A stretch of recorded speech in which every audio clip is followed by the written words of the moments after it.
Morning, everyone, and thank you very much for joining me. This is the morning market review. My name is Russell Shaw. I'm a senior market specialist at FXCM. My email address is r@fxcm.com. Today's Wednesday, it's the 13th of July 2022.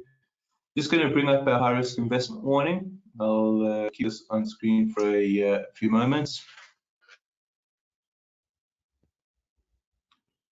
Here's the market commentaries disclaimer.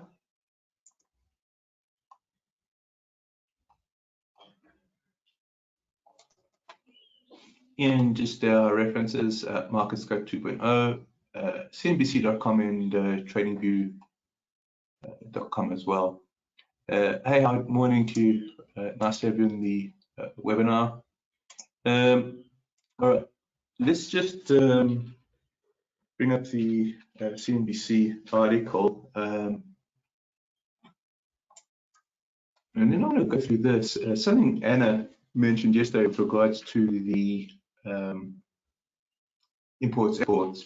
So I did a bit of looking around and actually found something really interesting that I think is worth just going through this morning. Cognizant also that we will do the crypto minute. So I'll try to get through this fairly quickly. I just want to go first things first. Let's go through the CNBC article, and then we'll jump through to this. All right, so European market set for lower open as investors brace themselves for US inflation data. European stocks are expected to open lower on Wednesday, extending losses seen in previous sessions this week as investors prepare for the latest inflation data from the US. Global markets are keeping a close eye on the inflation data. June CPI is expected to show headline inflation, including food and energy. So headlines are rising above that 8.6. We've got a forecast of 8.8, which is really astounding. We'll see what happens. Of course, if it comes in as forecast or if it shows some signs of moderation. The hype reading expected Wednesday could prompt the Federal Reserve to hike interest rates by another 75 basis points during this meeting. I'm of the opinion that's a foregone conclusion based off non-farm payroll. Let's see what CPI says. Last month, the Fed raised its benchmark interest rates 0.75%, and it's been the most aggressive rate hike since 1994. US stock futures were little changed in overnight trading on Tuesday as investors await the inflation data. In Asia Pacific, markets overnight shares were higher in China. Shares were higher as China released trade data, and the Bank of Korea and Reserve Bank of New Zealand hiked rates. On the data front in Europe, Euro area and UK industrial production figures for May will be released, in Germany's final inflation data. And Germany's final inflation rate for June will be published. All right. Let's just take a look at this. I found this really interesting. So let's go with the chart on the left. I'm just going to go mute. I've got a cough coming. I beg your pardon.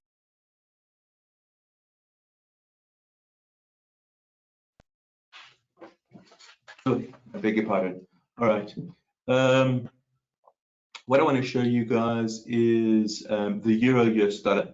And if we zoom in, you can see yesterday it actually dipped just below parity, and then it found support. It's above parity.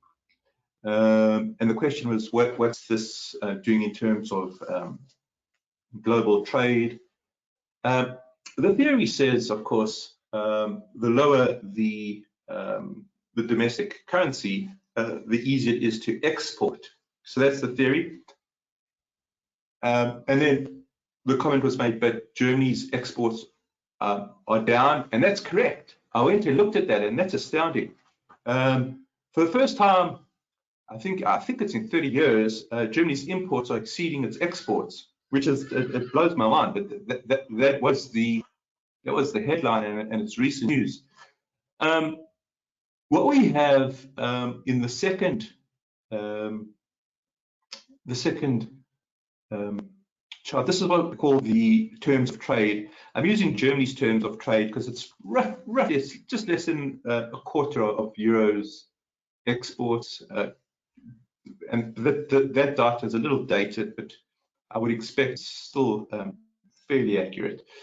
So you've got the terms of trade. What's the terms of trade? The terms of trade effectively is just a ratio. So what economists would do with the terms of trade is they effectively, it's a relative strength. You're just dividing one series by another series. So what the series that you are looking at here are your price of exports in terms of imports. So you're basically looking at exports to imports, and the fact that it's moving down is showing a deterioration in their terms of trades. Okay, exports declining relative to imports on a price basis. On a price basis, makes sense though, right? Euro US dollar coming down. Then the this chart at the bottom, this sort of aqua blues, turquoise blue, that's actually the euro area's current account. So I just want to make sure that the data is not quite the same. The middle is Journey's terms of trade, which I'm using as the proxy. Below, we're looking at the euro area as a whole, and the reason I'm using Germany's terms of trade is because you can't get a euro terms of trade, or I didn't find one.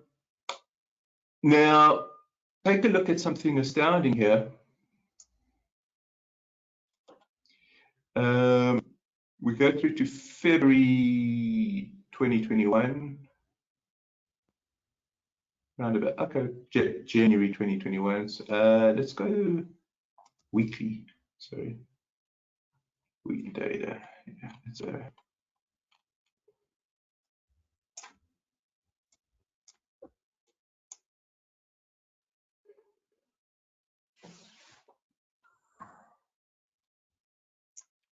sorry. I'm just running this across to run it. Yeah, there. All right. So what's happening here? This is interesting. You've got the euro US dollar topping. That's not a surprise because that's when the dollar bottomed, right? That's also when the terms of trade accelerated downwards. Also when the current account started moving downwards. That's kind of correlated with euro US dollar. Isn't that interesting? So the idea here is that the euro US dollar, the conclusion that we must have is, of course, yes, there is a distinct difference in terms of central bank policy. Fed is much more aggressive than the ECB. The ECB has been relatively late in its sort of hawkish swivel.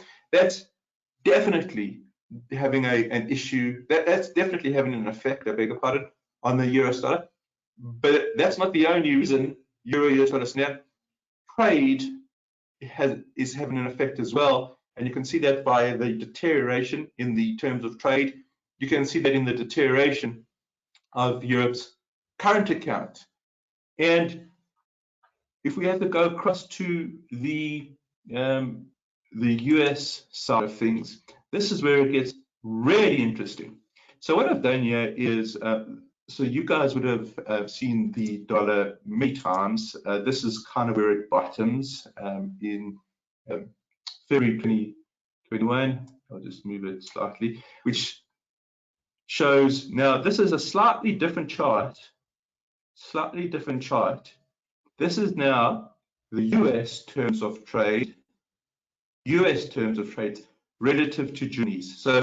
So slightly different. On the left side, we're just looking at Germany's deterioration. Here we're looking at the US's to Germany's, and clearly the US terms of trade is far stronger than Germany's. Now we can actually drop the denominator here. I don't think it's going to make much of a difference, but I did want to show you that on a comparative basis, the terms of trade, the relative prices in terms of exports versus imports, US is certainly benefiting relative to Germany. And then just when we look at it on an absolute basis, it's clear they're moving in different directions. Now we're going to get to the next part, which is really mind-blowing. Okay, so there's definitely a difference in the term of trade, but there's not much of a difference in the current account. So this data comes from the European Central Bank. Euro current account data shows capitulation in terms of international trade. Okay, the current account's worsening. Same thing for the US. It's declining. So that's odd. The decline in Europe is definitely hitting the euro-US dollar. The decline in the US is not. Okay, but that's making an important statement. That right there is a huge fundamental statement that we have to acknowledge. Okay, and it's really determined by the fact that the terms of trade, okay, the relative prices of exports versus imports is improving for the US. It's telling us that the US is far more insulated. It's far less sensitive to the decline in global trade. So global trade certainly having an international effect. If we had to go through regional current accounts, I would expect we'll see some sort of decline. I would also expect that the terms of trade between the US and other countries are deteriorating in favor of the US. Okay, but it's also showing the reason for that is because the US is fairly self-contained. Sure, it's definitely got an export sector, but it's really a small part of their economy. They are a service-based economy.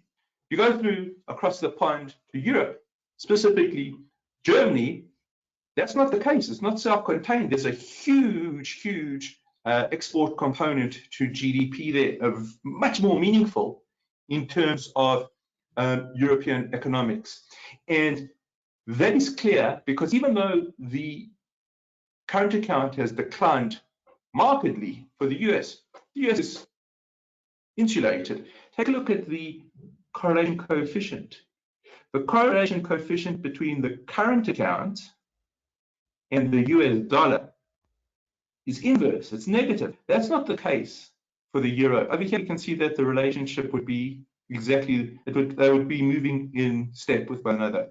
Not the case with the US. The US is moving opposite, and that is really astounding, And it just shows you how the story of trade, which Anna brought up yesterday.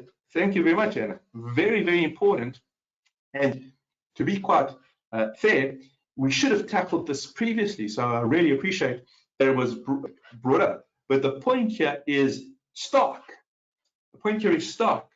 That as if the global picture continues, if trade continues to capitulate or struggle, if the central banks have very different approaches to monetary policy, parity is not the story here. Parity is not the story here. Okay, the story is, where does the decline end? Because the fundamentals here are crushing the euro, and that's the big story. So that's what we've got to keep our eye on. We have bounced off of that low. Okay, we have bounced off of, so I want to go to the euro here. We have bounced off of that low, but that bounce off of the low, given the fundamentals, okay, must be treated with suspicion. So we'll carry on we'll carry on looking at that. I think another major theme to sort of add to our mass of themes that we've got to try and keep track of. What we're going to do now is we are going to conclude the webinar here. We're going to jump across to our crypto minute. Thank you very much for joining. This is certainly a topic that we'll have to keep on top of. Thanks very much, Anna. Catch you guys on the next webinar.